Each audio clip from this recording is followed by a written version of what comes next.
आज एक बहुत ही दिलचस्प और गंभीर मुद्दे पर बात करते हैं। सोचिए, एक ऐसी जगह जो भारत से हजारों किलोमीटर दूर है, लेकिन वहां की एक छोटी सी हलचल हमारी पूरी अर्थव्यवस्था को हिलाकर रख देती है। जी हाँ, हम बात कर रहे हैं होर्मुज जलडमरू मध्य यानी स्ट्रेट ऑफ होर्मुज में आए ठहराव की। दुनिया के एक छोटे से हिस्से में चल रहा भू राजनीतिक तनाव कैसे हमारे रोजमर्रा के खर्चों, पेट्रोल की कीमतों और देश के खजाने पर सीधा असर डालता है। आज के इस विश्लेषण में हम इसी कड़ी को जोड़ेंगे। तो इस पूरी शॉकवेव को ट्रैक करने के लिए हम किन चीज़ों पर नज़र डालेंगे? सबसे पहले हॉर्मुज चोक पॉइंट, फिर भारत का ऊर्जा संकट, इसके बाद गिरता हुआ रुपया, हमारी सप्लाई चेन पर पड़ रहा दबाव और आखिर में इन सब से बचने के लिए वैकल्पिक रास्तों की तलाश। चलिए शुरू करते हैं। तो चलिए सीधे मुद्दे पर आते हैं और बात करते हैं हमारे पहले पड़ाव की, हॉर्मुज चोकअप पॉइंट, जो इस पूरे संकट का केंद्र है। जरा मध्य पूर्व के इस सैटेलाइट मैप को देखिए। ये जो संकरा सा समुद्री रास्ता हाईलाइट किया गया है ना, यही है स्ट्रेट ऑफ हॉर्मुज। अब अमेरिका, इजराइल और ईरान के बीच जो तनाव चल रहा है, उसकी वजह से ये बेहद अहम रास्ता लगभग बंद सा हो गया है। देखिए, हम यहाँ किसी भी राजनीतिक पक्ष की बात नहीं कर रहे हैं। हमारा पूरा फोकस सिर्फ इस बात पर है कि इसके आर्थिक नतीजे क्या हो रहे हैं, क्योंकि जब दुनिया के सबसे बड़े तेल मार्गों में से कोई एक इस तरह ब्लॉक हो जाता है ना, तो उसका असर पूरी दुनिया को महसूस होता है। अब आप सोच रहे होंगे कि भारत के लिए ये इतना क्रिटिकल क्यों है। बात यह है कि हम अपनी ज़रूरत का 88% से भी ज़्यादा कच्चा तेल बाहर से मंगवाते हैं, और ये आंकड़े वाकई हैरान करने वाले हैं। हमारे कच्चे तेल का 50%, एलपीजी का 90% और प्राकृतिक गैस का 6.5% हिस्सा सिर्फ और सिर्फ इसी एक रास्ते से होकर आता है। यह हमारी अर्थव्यवस्था की एक बहुत बड़ी कमजोरी है। मतलब अगर ये एक दरवाज़ा बंद हुआ तो हमारी एनर्जी सिक्योरिटी सीधे तौर पर खतरे में पड़ जाती है।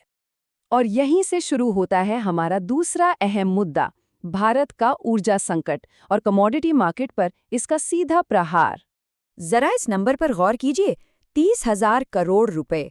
क्या आप अंदाजा लगा सकते हैं कि ये क्या है? ये वो भारी भरकम नुकसान है जो भारत की सरकारी तेल कंपनियां जैसे इंडियन ऑयल और भारत पेट्रोलियम हर महीने बर्दाश्त कर रही हैं। हुआ ये कि इंटरनेशनल मार्केट में कच्चे तेल की कीमतें $70 प्रति बैरल से अचानक उछलकर $120 के करीब जा पहुंची। लेकिन आम जनता को इस जबरदस्त महंगाई से बचाने के लिए इन कंपनियों ने पेट्रोल डीजल के दाम नहीं बढ़ाए और ये सारा झटका खुद झेल लिया। सिर्फ तेल कंपनियां ही नहीं, सरकार ने भी इसमें बड़ा दखल दिया है।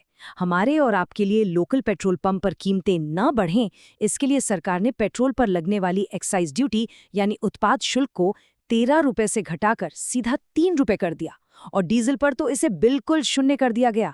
आपको पता है, इन कटौतियों की वजह से सरकार को हर महीने 14,000 करोड़ रुपए का फटका लग रहा है। अगर ये कदम नहीं उठाया गया होता तो अर्थव्यवस्था को करीब 62,500 करोड़ रुपए का सीधा नुकसान झेलना पड़ता। खैर, इन सब के बीच एक बड़ा सवाल ये उठता है कि क्या हमारे पास कोई इमरजेंसी बैकअप नहीं है? तो जरा भारत के स्ट्रेटेजिक पेट्रोलियम रिजर्व यानी एसपीआर पर नजर डालते हैं। हमारी कुल क्षमता 5.33 मिलियन टन की है, लेकिन अभी ये सिर्फ 64% ही भरा हुआ है, यानी करीब 3.37 मिलियन टन। जब सप्लाई चेन इतनी बुरी तरह से टूटी हुई हो, तब हमारे इमरजेंसी टैंक का 1/3 हिस्सा खाली होना, सच कहूं तो ये एक बहुत बड़ी ढांचागत कमजोरी है। और ये बात बिल्कुल साफ कर देती है कि लंबे समय तक अगर तेल की सप्लाई रुक जाए तो हमारा सेफ्टी नेट कितना कमजोर है। देखिए, इंटरनेशनल एनर्जी एजेंसी का साफ कहना है कि किसी भी देश के पास कम से कम 90 दिनों का तेल भंडार होना ही चाहिए। और हमारी स्थिति क्या है?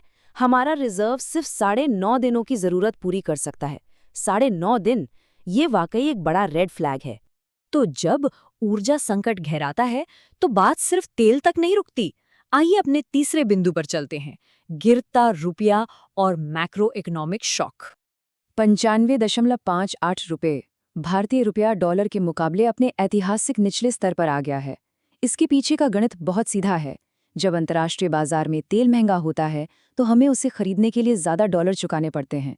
अब डॉलर की मांग अचानक इतनी बढ़ जाएगी तो जाहिर है रुपए की कीमत गिरेगी ही। इसके ऊपर से ग्लोबल मार्केट में इतनी अनिश्चितता है कि विदेशी निवेशक भी अपना पैसा धड़ाधड़ बाहर निकाल रहे हैं। इससे रुपए पर चौतरफा मार पड़ रही है। अब जरा अर्थव्यवस्था के इन गिरते हुए डोमिनोज को देखिए। रेटिंग एजेंसी क्रिसिल ने अपने सभी मैक्रो इकोनॉमिक अनुमानों को नीचे कर दिया है, क्योंकि उनका मानना है कि ब्रेंट क्रूड अभी लंबे समय तक 90 से $95 के बीच ही रहेगा। इसका असर देखिए, जीडीपी ग्रोथ का अनुमान 7.5% से घटाकर 6.6% कर दिया गया है। महंगाई दर 2% से उछलकर 5.1% तक जाने का अनुमान है, और चालू खाता घाटा भी 0.8 से बढ़कर 2.2% तक पहुंच सकता है। लेकिन यहाँ एक बहुत ही दिलचस्प बात है। कमजोर रुपए का नुकसान हर किसी को नहीं होता। जहाँ एक तरफ एविएशन सेक्टर को महंगे टरबाइन फ्यूल की वजह से भारी नुकसान होता है और आम उपभोक्ता महंगाई की मार झेलते हैं, वहीं दूसरी तरफ एक विरोधाभासी सच्चाई भी है। आईटी और फार्मा जैसे सेक्टर्स जो अपना माल निर्यात करते हैं, उनकी तो जैसे लॉटरी लग जाती है, क्योंकि उनकी कमाई डॉलर में होती है, और जब वो उस डॉलर को कमजोर रुपए में बदलते हैं तो उनका मुनाफा बिना कुछ एक्स्ट्रा किए ही काफी बढ़ जाता है। चलिए, अब कागजी आंकड़ों से बाहर निकलते हैं और जमीनी हकीकत देखते हैं। हमारा चौथा पॉइंट है सप्लाई चेन पर दबाव और लॉजिस्टिक्स में ठहराव। समंदर के रास्तों पर फिलहाल जो हालात हैं वो किसी नाइटमेयर से कम नहीं है। गुजरात के मुंद्रा पोर्ट को ही ले लीजिए, वहां जहाज़ों के पहुंचने में 49 दिनों तक की देरी हो रही है। मुंबई के जेएनपीटी पोर्ट पर जहाज़ों के निकलने में 118% की देरी दर्ज की गई है। हुरमुज से बचने के लिए जहाज अब अफ्रीका के नीचे से यानी केप ऑफ गुड होप का लंबा चक्कर लगाकर आ रहे हैं, और सबसे ज्यादा फिक्र की बात तो ये है कि 35 भारतीय जहाज और हमारे 778 नाविक अभी भी उस बेहद खतरनाक फारस की खाड़ी वाले इलाके में फंसे हुए हैं। और जब ऐसी स्थिति आती है तो कानूनी लड़ाइयां शुरू होना तय है। इंडस्ट्री के जानकारों का मानना है कि अब फोर्स मेजोर से जुड़े मामलों की बाढ़ आने वाली है। फोर्स मेजोर का मतलब होता है कॉन्ट्रैक्ट की वो शर्त जो कंपनियों को तब बचाती है जब हालात उनके कंट्रोल से बाहर हो जाएं। जहाज़ों को बीच में ही रोका जा रहा है, समुद्री बीमा यानी मरीन इंश्योरेंस के प्रीमियम आसमान छू रहे हैं। कुल मिलाकर शिपिंग इंडस्ट्री के लिए ये एक बहुत बड़ा सिरदर्द बन गया है। पर जैसा कि कहते हैं, हर समस्या का कोई ना कोई हल तो निकलता ही है। तो आइए अपने आखिरी हिस्से पर चलते हैं, वैकल्पिक रास्तों की तलाश। तो चलिए आगे बढ़ते हैं और देखते हैं कि ये कैसे काम करता है। भारत और उसके सहयोगी देशों ने इस नाकाबंदी से निपटने के लिए क्या किया? सऊदी अरब और यूएई ने अपने उन बैकअप प्लान्स को एक्टिवेट कर दिया जो उन्होंने सालों पहले बनाए थे। सऊदी अरब ने अपनी ईस्ट वेस्ट पाइपलाइन का इस्तेमाल करके कच्चे तेल को लाल सागर तक पहुंचाया। वहीं यूएई ने अपनी एडी कोक पाइपलाइन के जरिए तेल को सीधे ओमान की खाड़ी तक पहुंचा दिया। इन स्मार्ट वर्क अराउंड्स ने भारत तक तेल की सप्लाई को रोकने नहीं दिया। इसके साथ ही भारत ने अपने तेल के स्रोतों में बहुत तेजी से बदलाव किए। अमेरिका की तरफ से सैंक्शंस में जो थोड़ी छूट मिली थी, उसका फायदा उठाते हुए भारत ने वेनेजुएला और ईरान से तेल खरीदना शुरू कर दिया। आपको जानकर हैरानी होगी कि पूरे 7 साल बाद ईरान से कोई शिपमेंट भारत आई है। ओमान से आने वाले तेल की मात्रा में भी भारी उछाल आया और रूस से भी लगातार सप्लाई बनी रही। इस डायनामिक सोर्सिंग ने भारत को इस बड़े झटके से काफी हद तक बचा लिया।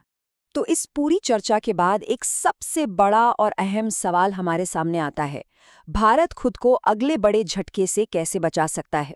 देखिए, आज के इस विश्लेषण से एक बात तो एकदम साफ है कि शॉर्ट टर्म जुगाड़ से हमेशा काम नहीं चलने वाला।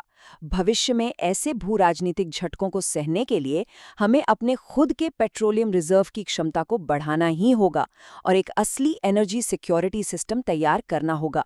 तभी हम दुनिया में आने वाली किसी भी अगली आर्थिक सुनामी का डटकर मुकाबला कर पाएंगे। इस बारे में जरूर सोचिएगा और इसी विचार के साथ आज की इस चर्चा को हम यहीं विराम देते हैं।